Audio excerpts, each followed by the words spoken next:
తిరుమల శ్రీవారి లడ్డూ ప్రసాదాలు మరింత నాణ్యంగా రుచికరంగా అందించాలనే లక్ష్యంతో ఇప్పటికే తీసుకున్న చర్యల వలన లడ్డూ ప్రసాదాల రుచి నాణ్యత పెరిగిందని టీటీడీ ఈవో శ్యామలరావు చెప్పారు. అదేవిధంగా తక్కువ నాణ్యత గల నెయ్యిని సరఫరా చేస్తున్న సరఫరాదారులు నిబంధనలు పాటించుకుంటే కఠిన చర్యలు తీసుకుంటామని ఈవో హెచ్చరించారు.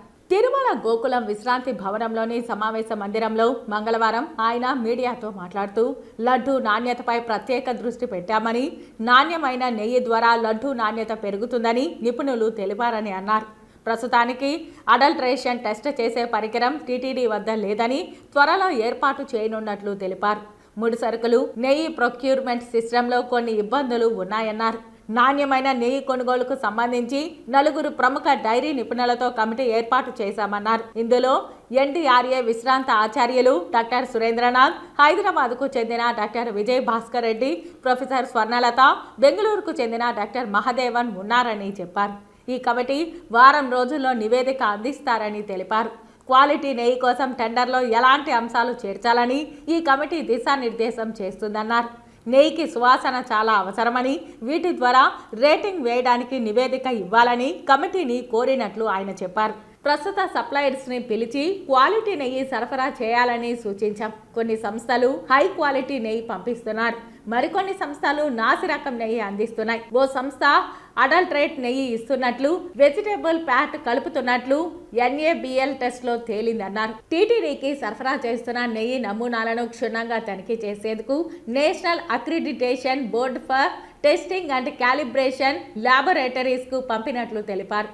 టీటీడీకి నెయ్యి సరఫరా చేస్తున్న 5 సరఫరాదారుల్లో ఒకరు అందించిన నెయ్యి నాణ్యత ప్రమాణాలు సరిపోవడం లేదని, మరియు కల్తీ నెయ్యిని సరఫరా చేస్తున్నట్లు పరీక్షల్లో నిర్ధారణ అయినట్లు చెప్పారు. టెండర్ నిబంధనలను ఉల్లంఘించినందుకు ఒక కంపెనీని బ్లాక్ లిస్ట్లో పెట్టామని, మరో కంపెనీపై చర్యలు తీసుకుంటామన్నారు. 2 కంపెనీలకు షోకాజ్ నోటీసులు కూడా జారీ చేసినట్లు ఆయన వివరించారు. టెండర్కి వెళ్తాము, టెండర్కి వెళ్ళిన తర్వాత రేట్స్ వేస్తారు, రివర్స్ టెండరింగ్ వెళ్తాము, వాళ్ళకి రేట్స్ వస్తుంది. ఫైనల్గా ఆ రేటుతో మనము ప్రొక్యూర్ చేయడానికి ప్రయత్నిస్తున్నాం.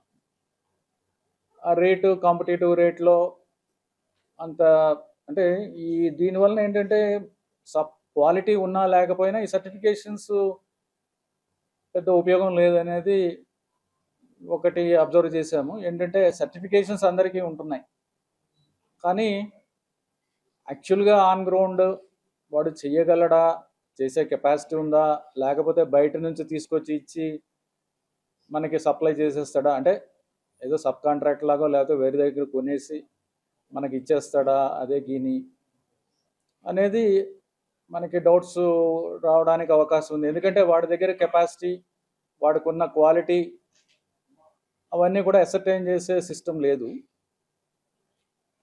సో ఉందా లేదా అనేది మాత్రమే చూస్తున్నాం. ఆ పర్టికులర్ సర్టిఫికేషన్ ఉందా లేదా అని ఫీల్డ్ ఇన్స్పెక్షన్ కూడా చేస్తున్నాము. బట్ ఏంటంటే బెస్ట్ క్వాలిటీకి జస్ట్ ఆ కట్ ఆఫ్ ఏదైతే ఉందో వాడు దాటిన వాడికి పెద్దగా డిఫరెన్స్ ఉండటం లేదు. సో ఆ విధంగా వాడు మ్యానుఫ్యాక్చర్ చేసేదానికి కూడా అంత క్వాలిటీ ఉండట్లేదు అనేది అబ్జర్వ్ చేయడం జరిగింది. అది ఎక్స్పర్ట్స్ ఒపీనియన్ కావాలి. డైరీ ఫీల్డ్లో ఎక్స్పర్ట్స్ చాలామంది ఉన్నారు, వాళ్ళ ఎక్స్పర్ట్ ఒపీనియన్ తీసుకుని చేస్తే బాగుంటుందనే ఉద్దేశంతో ఒక ఎక్స్పర్ట్ కమిటీని ఒకటి ఫామ్ చేయడం జరిగింది.